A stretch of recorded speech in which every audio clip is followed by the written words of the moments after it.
This is going to be a comparison video of the QJ megaminxes. So version 1 on the right with tiles, and the version 2 with the stickers. So I'm going to start off with the colors. So on the version 1, unfortunately this one's stickered and this one's tiled, but anyways. So this one has the QJ color scheme. All the colors are pretty different, so easy to differentiate. The only thing that's a bit hard would be the purples, the lighter purple here and the darker purple. So that's the only slight thing that's hard to differentiate. So next with the version 2, if you get it stickered, you get the vII color scheme. If you get it tiled, you get the QJ color scheme, which is the same as this. I got it stickered because I'm more used to the vII color scheme. The only complaint with this that I would have is that the beige and the white are very similar. So now I'm going to go on with size. So the version 2 is smaller than the version 1. The version 2 is the same size as the megaminxes. I'm pretty sure the version 1 is the same size as the vII. It's hard to see the size difference because the version 1 has tiles, but it's bigger.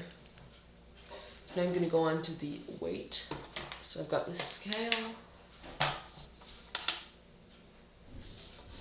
So I'm going to start off version 1. So 205 grams. It's fairly heavy. Now the version 2. 140. Now that's significantly lighter. 65 grams, that's a lot. So that also acts with a feel. So this one, the version 2, feels light and fast. It also has a bit of hollow feel. It's kind of weird. As opposed to the version 1, which has like a slow, bumpy feel. Yeah. And like the version 2 is a lot smoother. And yeah. So now I'm gonna move on to corner cutting and lockups. So the version 1 actually has better corner cutting. So it can do about a full piece.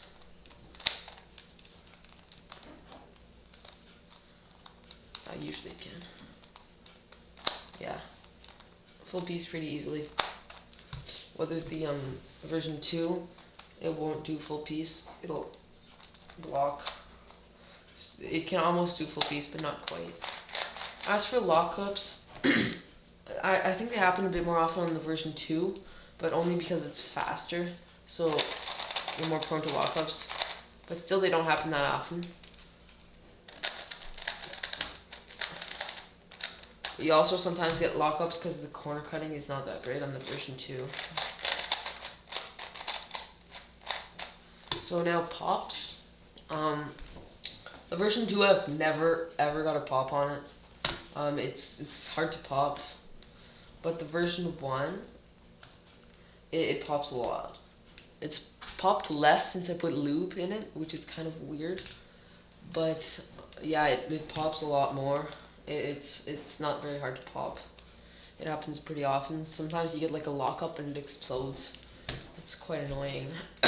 And the lube I use, just to note, is that both of these, it's the same lubricant. It's 50,000 weight differential oil. Now the price. I'm not exactly sure how much the version 1 is, because I got it as a gift. But the version 2 is about $12. That's about how much it cost me with shipping and stuff. So yeah, I think the version 1's about the same too. So finally, the pieces.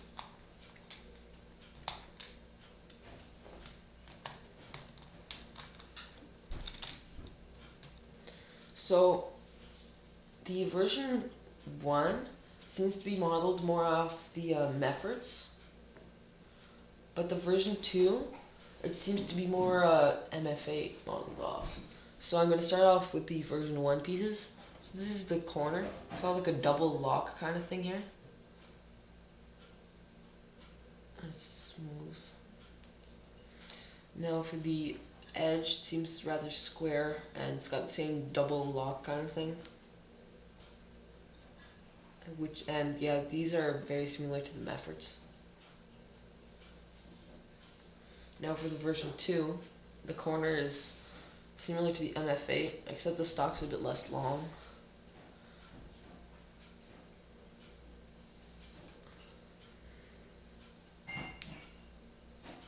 And at the edge, it's also similar to the MF8. And you can notice that the version 1 compared to the version 2, there's no double lock on the version 2. So yeah. I'm going to come back to you in a few moments with a solve on each to show you how it handles, and yeah. So I've got both of the megaminxes scrambled, and I'm going to start off with the version 1.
So 2 minutes 37.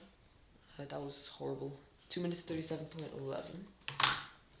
So now I'm going to move on to the QJ version 2 solve.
a minute 43.